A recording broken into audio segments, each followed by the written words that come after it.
What is going on, everybody in Max Squad? Welcome back to a brand new video. Today, we're going to be talking about the Samsung Galaxy A20 first impressions. Stay tuned.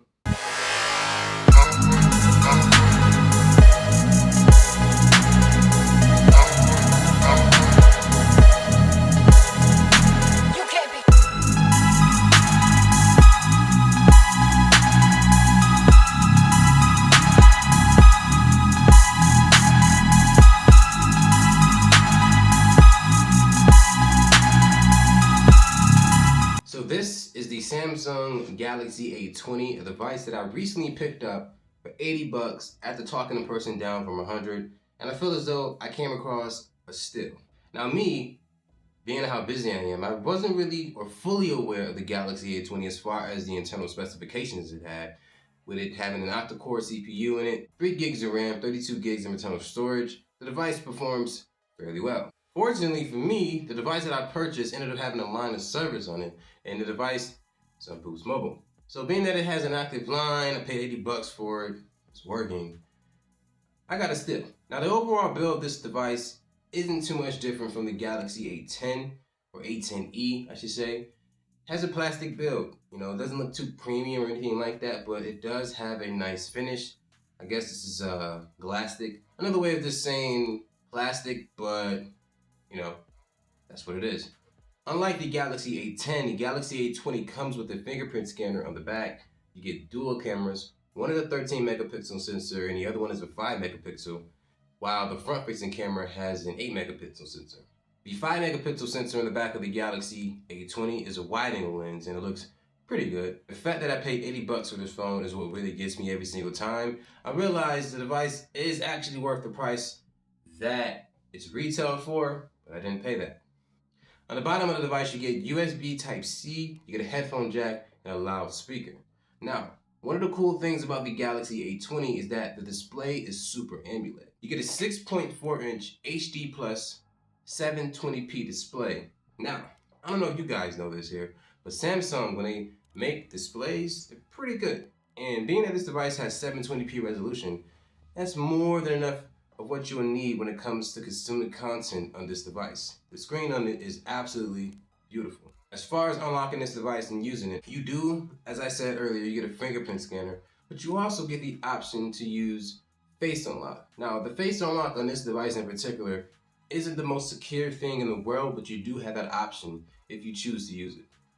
Now, on the right side of the device, if you're looking at the front of it here, you get your volume up and down keys, you get a power button, and you also get a noise canceling mic on the top of the device. Now on the left side here, you get your SIM tray slot. And yes, you can put a micro SD card in here to expand the storage.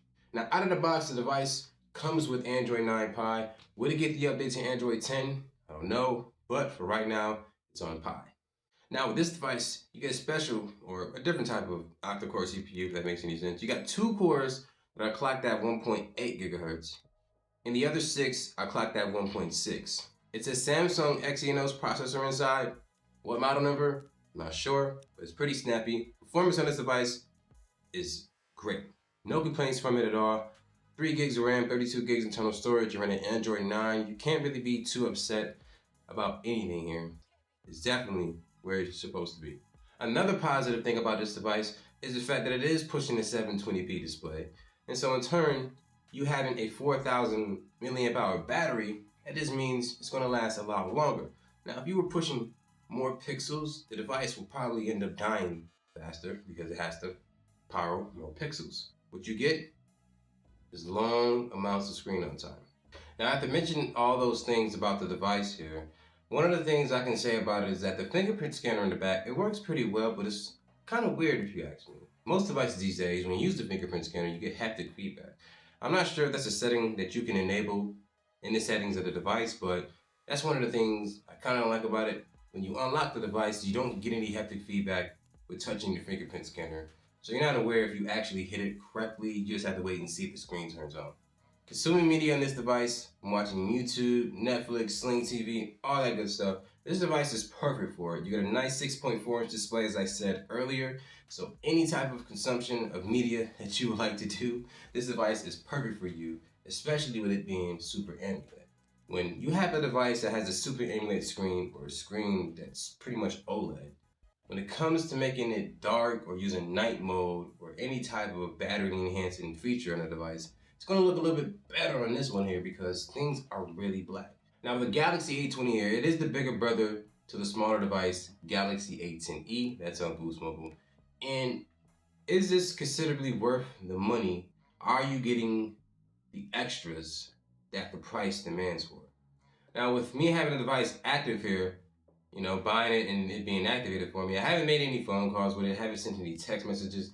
The only thing I've done with it is use the network data speeds, but you know, nothing has really changed with Boost Mobile since I've been here and since I've been not using them. Nothing has really changed. It's pretty much the same, if you ask me.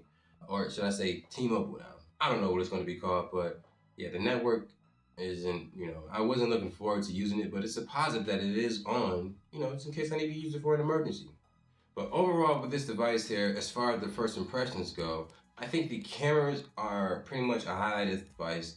The screen is a highlight, the battery size is a highlight, the fact that it's USB Type-C, the fact that you have the Infinity O display.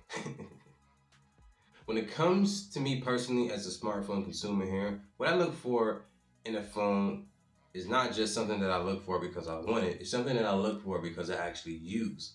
This device has a dual camera system on the back. It's pretty good. The video comes out pretty clear. You get the option of plugging in a microphone to increase the audio quality for when you actually record videos.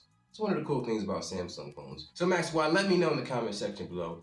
Do you guys think the Galaxy A20 is worth it over the Galaxy A10e? Or if you're looking to get something that's a little bit cheaper, should you just stick with the Galaxy A10e? Which one do you think is better? Which one do you prefer? Let me know in the comment section below. Please share this video with your friends and family and let them know that not all Android cameras suck. It is just not true. But until then, my name is Max Rock. Thank you for watching this video. Have a good day, y'all. Deuces.